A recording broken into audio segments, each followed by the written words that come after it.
Even though I'm miserable, I thought I would smile for you.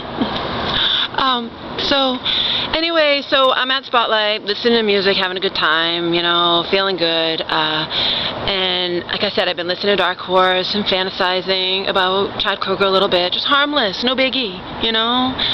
And then that guy starts talking to me, and I didn't trust him as far as I could throw. I mean, I don't want to be hit on, especially by someone that was shorter than me.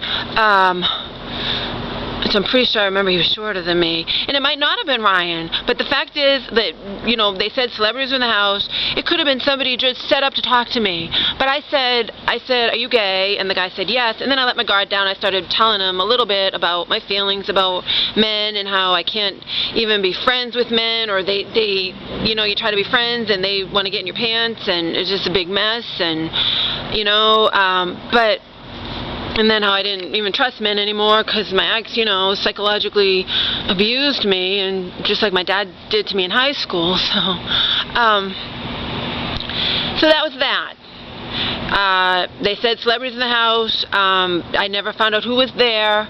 I have no proof that I'm telling the truth. So are you going to believe me? Probably not. But I'm going to tell my story anyway, because you guys are calling me crazy and ugly and all this stuff. And it's not fair that this rock star brought this down upon me when I was minding my own goddamn fucking business, okay? So after that, I started fantasizing about Chad Kroeger innocently.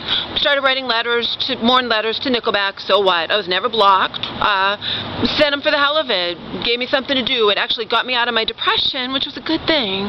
You know, I started watching his videos. I thought he was sexy. You know, I listened to songs like Figured You Out and stuff. And I bought his CDs, because like I said, I bought that CD player, and of course I bought other CDs.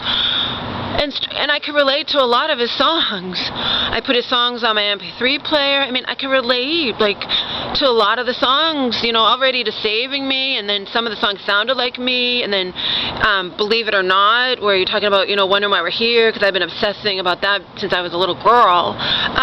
So it's all harmless, you know.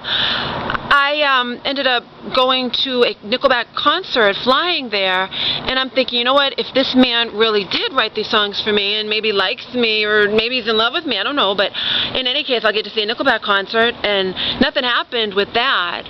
But you guys are saying out to me viciously, oh, well, Chad's not shy, and he went, yeah, well, maybe if he really was in love with me, he'd be afraid because I'm not in love with him, you know? But in any case, never thought anything of this. I went to the Nickelback concert. I was disappointed that Chad didn't introduce himself to me or whatever. I had fantasies. It didn't happen. I continued to write to Nickelback. The straw that broke the camel's back, or the catalyst that set all this off in my head, that Chad really was maybe infatuated with me.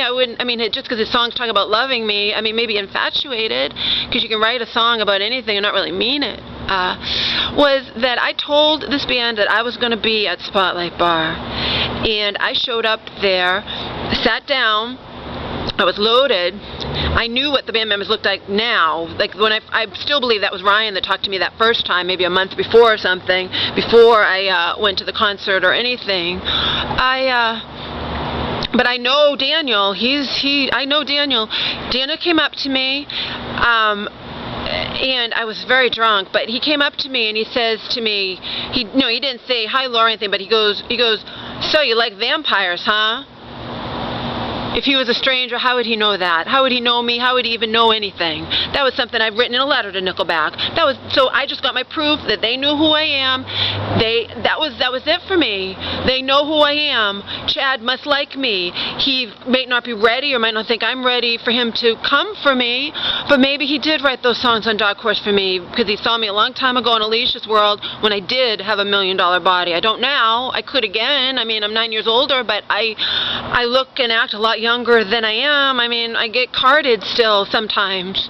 The guy at 7-Eleven didn't even want to sell me a freaking beer, and I didn't have my ID because I lost it. And he's like, I'm staring at him, and he's like, how old are you? And I said, I don't look 21. He's like, yeah, the cute little baby face to me. Yeah, whatever. Give me my beer.